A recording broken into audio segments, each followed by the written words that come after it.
Пьеса «Пешком» Славомира Мрожика описывает польскую историю после Второй мировой войны. По мнению режиссера спектакля Валерия Кови, автор драмы лично испытал военную и послевоенную атмосферу и был противником насилия, всякого рода границ и условностей.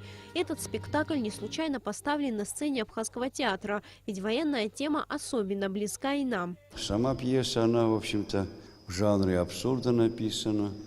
Мы привыкли к тому, что если это абсурд, то это всегда ребус, это всегда что-то непонятное.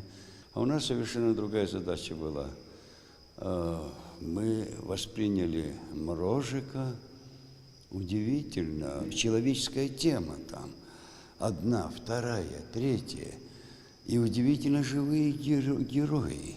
Да, есть какие-то и реальные моменты, есть какие-то глубинные анализы бытия, но все это хотелось, насколько это возможно, без вопросительных знаков, открыто, чтобы за завершением той или иной темы раскрывалось бы еще новое любопытство.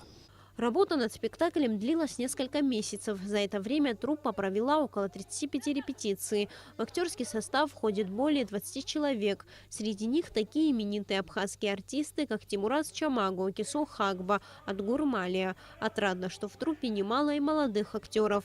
Основная тема спектакля – война, поле, горизонт и небосклон. В эти обстоятельства Мрожик помещает мальчика, старика, философствующего интеллигента, прекрасную даму, бравого поручика, учителя, музыканта, бабу и беременную девушку.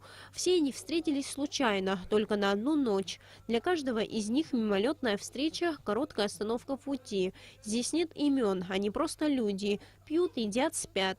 Здесь кровь проливается лишь однажды от случайного бритвенного пореза.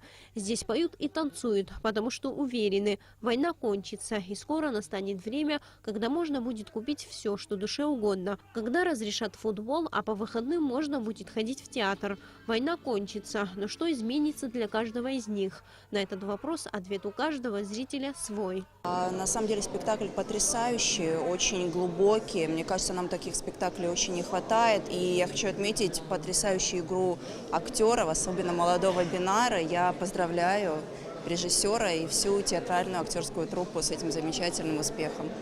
Постановку спектакля «Игру актеров» оценили и гости Абхазии. В числе зрителей российский режиссер. Я второй раз пришел на спектакль. Я был, когда это была сдача или предпоказ. Я могу только повториться. Это очень хороший спектакль, который сделал первоклассный режиссер.